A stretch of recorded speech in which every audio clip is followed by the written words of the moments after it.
Hey guys, this video is part of a class project. The information covered was collected with the sole purpose to expand our understanding of the effects of different exercises in the body. The information that will be discussed next is not a professional opinion, nor the techniques shown should be taken seriously. Thank you, enjoy. So what we will be covering today is 1, what is a power clean? 2, major muscles and joints involved in the movement. 3, step-by-step performances of how to do the power clean. And 4, common errors and modifications. So let's start it off with what is a power clean. A power clean is a full body exercise that is part of the 6 major Olympic lifts. This lift is somewhat technical because it needs to be very precise to maximize the benefits as well as reduce your chance of injury. In case you've never seen what a power clean is, here's a simple video of how it is performed. As you can see in the picture, major muscles involved in the power clean. The power clean has primary and secondary muscles that are mainly used when performing this workout. The power clean is a full body lift, meaning it works out most of the body. Some major anterior muscles involved are the serratus, the obliques, the rectus abdominis, rectus femoris, and as well as the vastus lataris, just to name a few. While the major posterior muscles involved include the deltoids, trapezius, infraspinatus, gluteus maximus, and teres major. Some major joints involved are the ankle, knee, hip, shoulder, elbow, and wrist. In the ankle, we have the biaxial joint.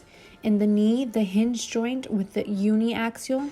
The hip is the ball and socket. Shoulder is the acromioclavicular joint.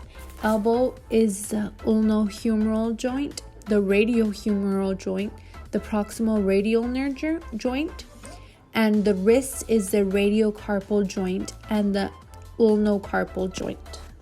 Now we're going to go through some power cleans step by step. So the first step is you have to make sure you set up. The second step is your first pull. Third step is you scoop and second scoop. Fourth is you catch. Fifth is you drop the bar, and sixth is you repeat as necessary. I will go more into detail right now in the video. Alright, hey guys, we are outside now. So I'm with my sister. She's going to be my participant for today. She's going to be showing you the moves and the correct ways to do it. So first things first is we want to make sure that our hip are width stance apart. So just making sure that our legs are not too open and not too close. The next thing is we have to make sure that our hands are at least 1 thumb distance apart from our hips. So when we're grabbing that bar, we want to be able to evenly distribute that weight.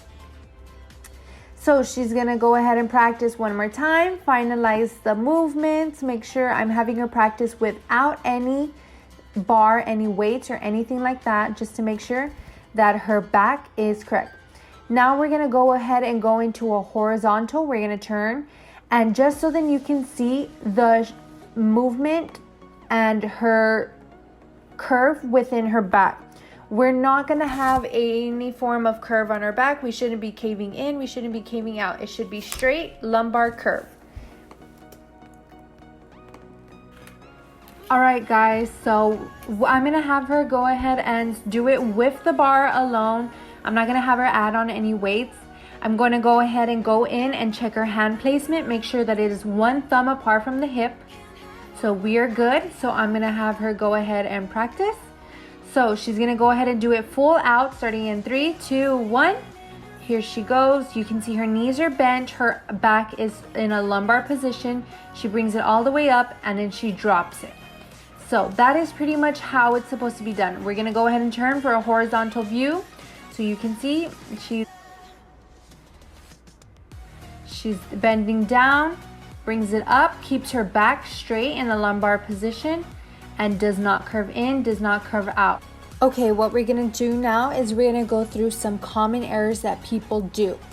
So first things first, people tend to widen their legs too much. That is not correct. They also tend to widen their legs when they land after doing a power clean. That limits your hip mobility and makes it more difficult to properly drop under the bar. Whereas in other cases, people also tend to keep their legs too close, so they're not able to properly drop as well. Instead, you need to make sure that your legs are hip width apart. Another thing is when the people are bending down, they are arching their back or digging their back in. As you can see, she's arching her back, causing a curve, which should not be happening because it can cause injury to your back. Also, her knees, her hips, and her shoulders should be coming up at the same time. So we're gonna do a quick little fix. Make sure that her back is not arched, rather correctly. As you can see, her back is now vertically up in a lumbar position. Another common error that I previously stated was your shoulders. Your shoulders should be going up at the same time. Your left and your right shoulder should be going up at the same time. Along with your shoulders, your hips should be going up. If your hips and your shoulders are not going up at the same time, it can cause injuries to your lower back. Any more common errors? Some more common errors that were not shown was not engaging your backing core. When you don't engage your backing core, then you're pretty much increasing your risk of injury. Another common error is putting too much weight. When you put too much weight, you tend to forcefully extend your hips while keeping the barbell close to your body. This can cause shrugs and can cause injury. Another common error is catching the bar with arms. One of the most common mistakes is catching the bar with arms. This limits the amount of weight you can lift and also adds stress to the joints. And finally, doing too many reps and sets. When you do too many reps and set, you're pretty much draining your body of your power output and also draining your technique. So it's defeating the whole purpose of working out correctly. The max amount of reps you should be doing in a set is 5. Okay, so I'm gonna go over the power clean one more time in detail. So you wanna begin with the bar on the floor, positioned close to your shins over your shoelaces. So you're gonna keep your hips, your feet hip width apart. You're gonna reach down and grab the bar with a grip.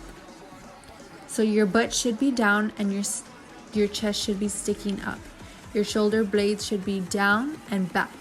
And tighten your core. You need to tighten your core. So you're gonna pull the bar off the floor, extending your legs, making sure that your back is flat in a lumbar position. You're gonna go ahead and do your first scoop and second pull.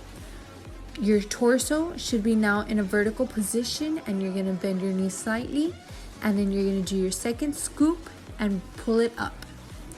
The catch, you're gonna quickly drop into a quarter squat position with your back straight and your hips and knees slightly bent. After you bring it up, you're gonna go ahead and drop the bar. Position the bar to the ground in front of you. You can drop it, but only if you're using bumper plates. And that's it for power cleans. I hope you learned a little bit something about this amazing exercise. Thank you so much for watching, and I hope you have an amazing day. Bye.